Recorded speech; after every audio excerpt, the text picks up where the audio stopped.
and tell me a little bit about how long you've been in Eden Prairie, and tell me a little bit about yourself. Okay. So, my name is Babar Khan, and I live in Eden Prairie. We moved, I've been here in the United States a couple of times when I was doing my master's in 89, 91. And finally, I came to Eden Prairie in 2006, moved from Pakistan. And my family, my parents were here, like my sister and my parents. And there was a time that they were not able to, my mom cannot fly all the way back home, so I prefer to come and take care of my family.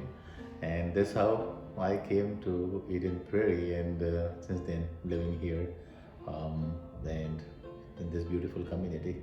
How long has it been? 2006 onwards, it's been yeah. So what do you do for a living? I'm basically a mechanical engineer. My bachelor's and master's, everything is in mechanical engineering.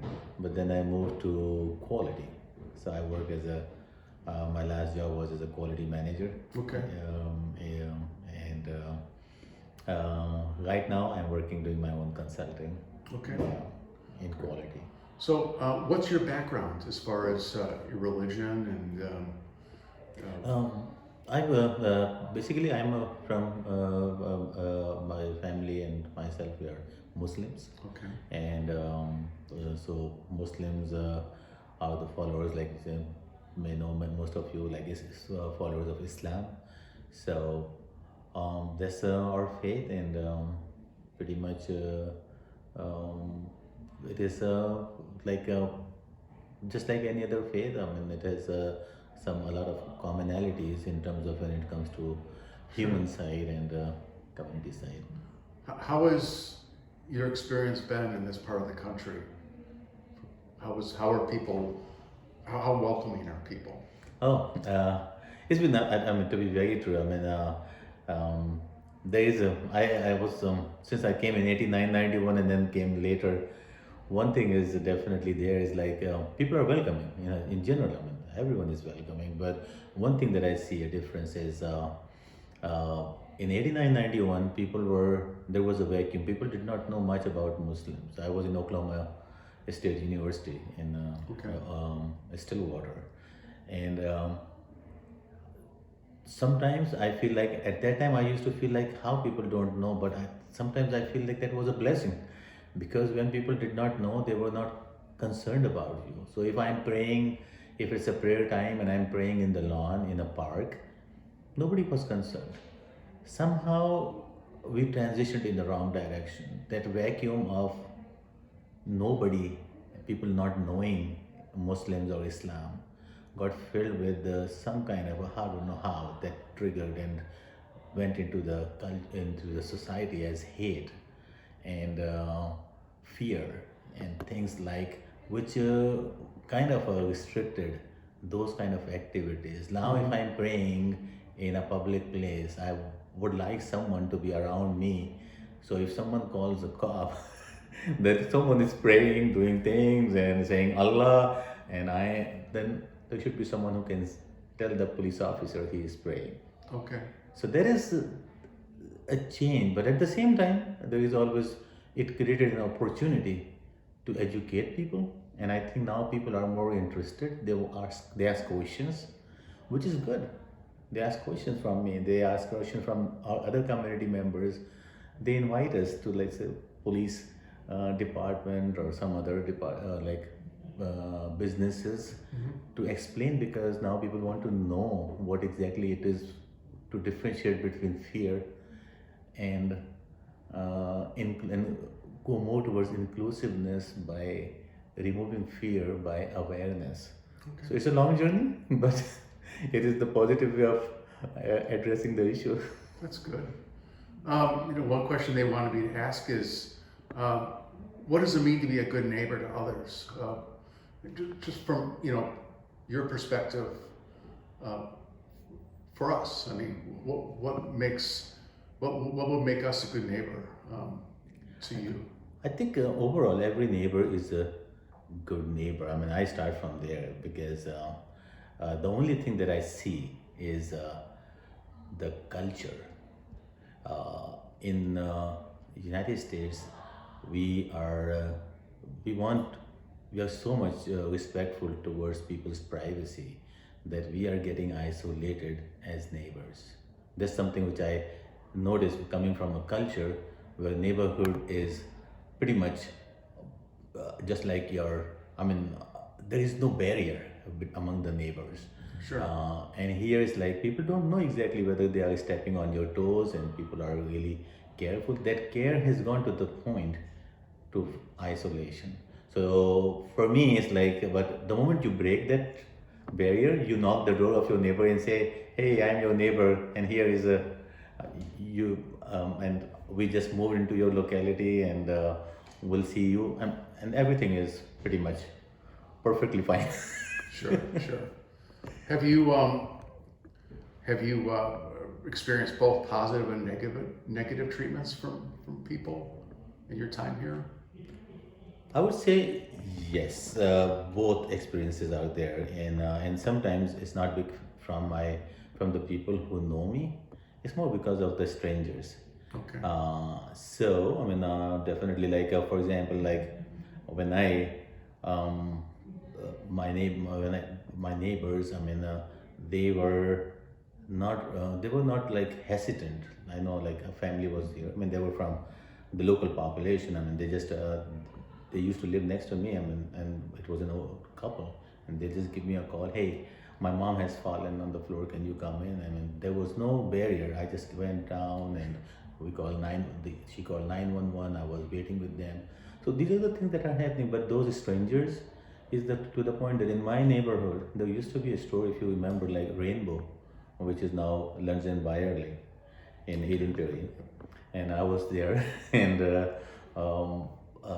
moment I parked my car, my son was doing like taking panning shots. He was in high school, and he has taken a class of photography. Okay. So when he was going to take the panning shot, I had a fear, because at that time a lot of hate was being pushed from the top office of the country. So I was like, no, I'll go with you.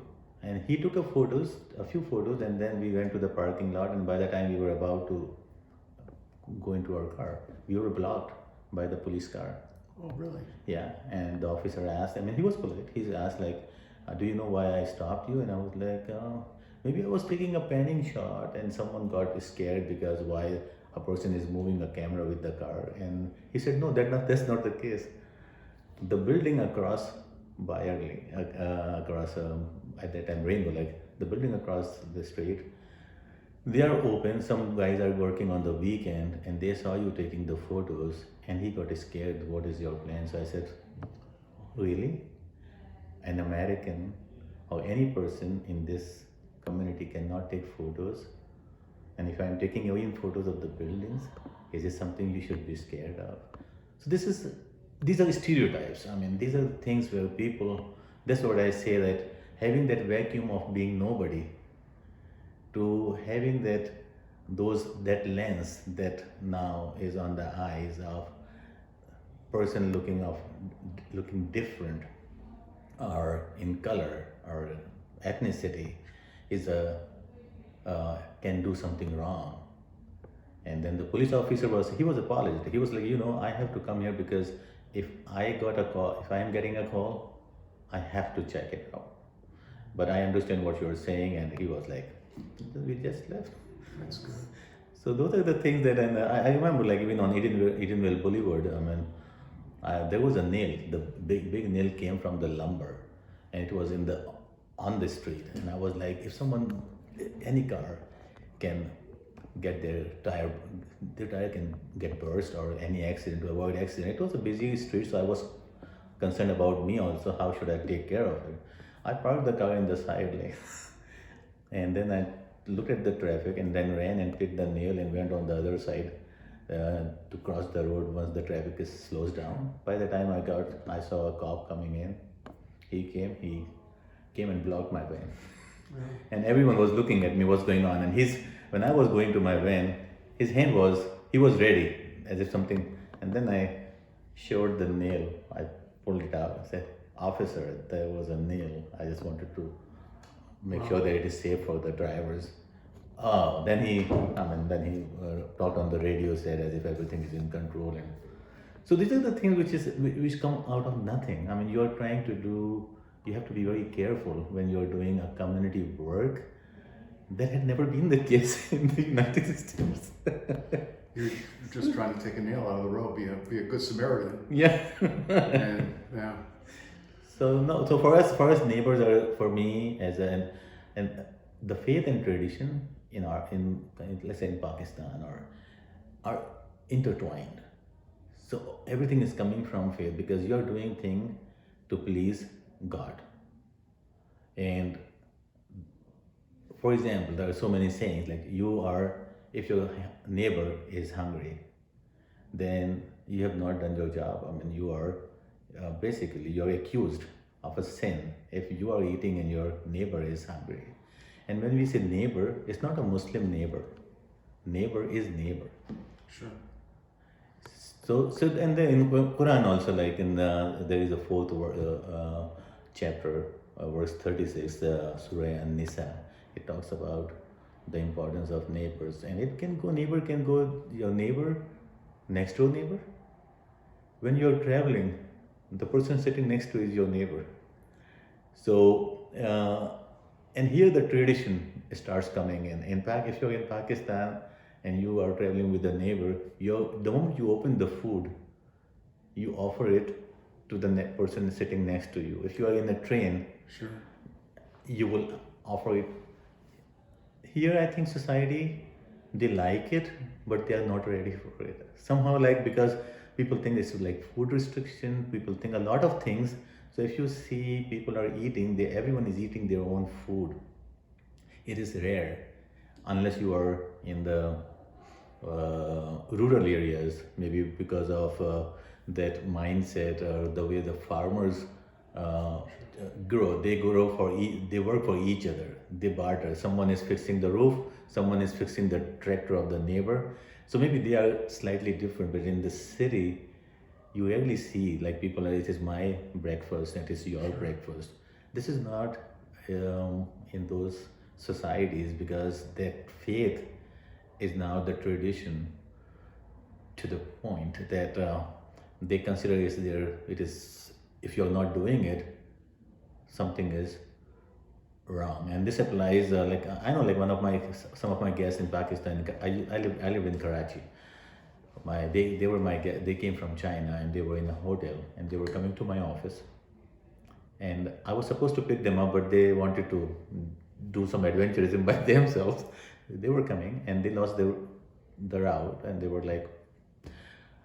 were taken care by a person had the pharmacy, like the shop of medicine. They called me, do you have any guests? I said, yeah, I'm expecting some of my guests. They are from China. Oh, by the way, they are with us. They couldn't find the way. I said, okay, then I'm coming. And I said, you're not going to come right away. Give us 10 minutes because now they are my guest. They are my guest and I have to take care of them. I'll serve tea and then you can come or you can join us in the tea. But so this is how it starts from faith, but then it becomes tradition, and this kind of tradition is even more kind of something that you enjoy. Yeah. You know, I was in closing. I wanted to ask you about. Could you share any insight or ideas of how people of different backgrounds could live in more harmony or in respect? I mean, you've been saying this, people, but what could we do to make things be better where you don't have to worry about if you're doing something nice like taking the nail out of the road, or you're even just having your son take some photos? So just how can we all just get along better? I think I mean it is I see it as if it's a bigger project in terms of, because it all requires that we have to educate people. We have to take the fear off. Okay. And it is I mean we can always start as individuals. We can be more inclusive. And as individuals, we should not be if we are when we either have that first-hand experience with a Muslim, uh, with a person from Muslim community. That helps a lot. I don't have to read the lines. You can experience me as a human rather than I'm reading you the lines, because I can be, people can, there can be a lot of good stuff in the scripture, and if someone is not doing, someone can be not as good a Muslim or a Christian or a Jew. The teachings are there, but we can be different. But having a kind of a normal Muslim, a person from Muslim community is something where if you're welcoming, if you're inclusive, you're not fearing, that helps a lot. For me, like for example, if I'm in a store and I'm a kids, I've been a person who is a friend with kids. Kids love me. But when I go in a shop and I see that a person or a mom or a dad, they saw the kid in the next aisle as if the kid is getting closer to me, and they grab the hand and they pull the kid towards them. It's just a body language, but I'm seeing, I'm a human. I'm seeing, and it is hurting that as if, because for me, every children is the same child. Their laughter, their crying, their the way they play, the way they hug, is the same thing. Whether it's a Muslim or a Christian, it doesn't matter. And that's the way. And we have been coming from, especially, I think things get complicated because we come from a society where there is more human interaction.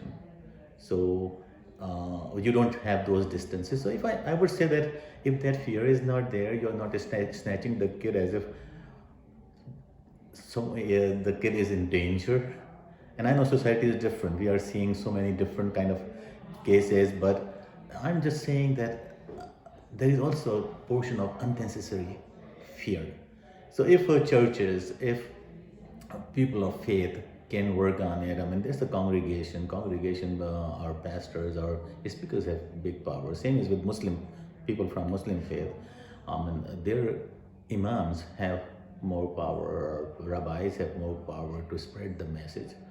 And I think together, piece by piece, society becomes more kind of inclusive, and the fear factor. The moment the fear factor is replaced by awareness, things get better. Okay. That's the way I see. Well, thank you. I appreciate it. Thank you.